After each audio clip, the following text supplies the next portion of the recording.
जिससे money laundering या फिर किसी अन्य प्रकार के अपराध जो होने की संभावना है उन पर थोड़ा सा सख्ती आए, और इसके माध्यम से ना स्टैंडर्डाइज लीगल मैकेनिज्म आएगा जो मैनेज करेगा कि फॉरेन फंड से जनरेटेड हुई एसेट्स को। तो इसके हम कोर फीचर्स जानते हैं क्या है, कि दरअसल ये ना एम्पावर करता है गवर्नमेंट को to designate a authority. Central government एक अथॉरिटी को अपॉइंट कर सकेगी जिसका मुख्य कार्य यही होगा, vesting supervision, management and disposal of foreign contribution and assets. तो मतलब इन्हीं को मैनेज करेगा, और उसके बाद और ये सरकार को इस चीज की भी छूट देगा कि यदि कोई भी एनजीओ या फिर कोई भी एंटिटी जिसका एफसीआरए लाइसेंस या तो कैंसिल हो जाए या वो सरेंडर कर दे या वो रिन्यू नहीं करा पाए, तो जो उसकी एसेट्स हैं मतलब वो इसको टेक ओवर कर लेंगे। ओके। और ये यूनिवर्सली सभी प्रकार के एनजीओज, ट्रस्ट, एसोसिएशंस सब पर लागू होगा, irrespective of background and domains. Okay. तो अभी हम जानते हैं इसका सिग्निफिकेंस क्या है और इसके बाद जानेंगे कि क्या क्या चैलेंजेस इसमें आ सकते हैं। तो सबसे पहले हम इसमें सिग्निफिकेंस और इसके एडवांटेजेस के बारे में जानते हैं।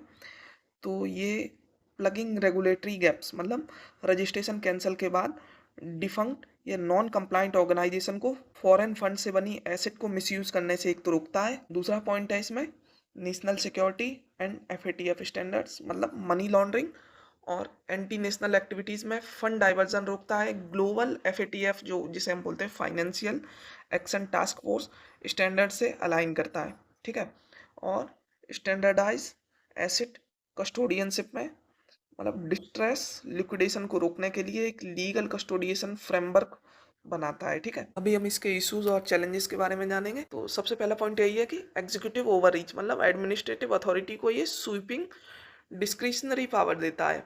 ठीक है। और ऑपरेशनल लिमिट और एसेट सीजर से रिमोट एरिया में जेन्युइन जो वेलफेयर के काम हो रहे हैं इन एनजीओस और प्राइवेट सिविल सोसाइटीज़ के द्वारा, जैसे एजुकेशन है, हेल्थ केयर एक्टिविटी, तो वो डिसरप्ट हो सकती हैं। ठीक है। और जो ये डिस्क्रिशनरी पावर है कि मतलब वो अपने विवेक के अनुसार, जो भी अथॉरिटी सरकार अपॉइंट करेगी वो अपने विवेक के अनुसार निर्णय ले सकती है। तो सबसे ज़्यादा जो विरोध हो रहा है वो इसी पॉइंट की वजह से हो रहा है।